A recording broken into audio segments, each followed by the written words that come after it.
আসসালামু আলাইকুম। আজকের প্রজেক্টটি হচ্ছে ভিএফডি দ্বারা মোটরকে রিভার্স ফরওয়ার্ড ডিরেকশনে ঘোরানো।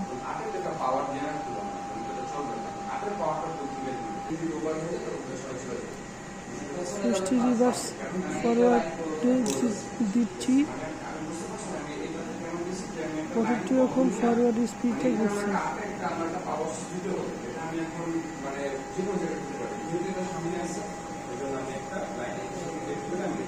সুইচটি এখন রিভার্স স্পিডে দিচ্ছি।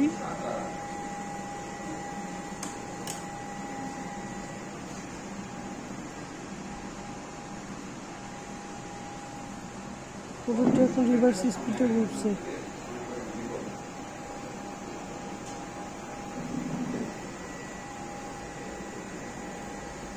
সুইচটি এখন অফ করে দিলাম।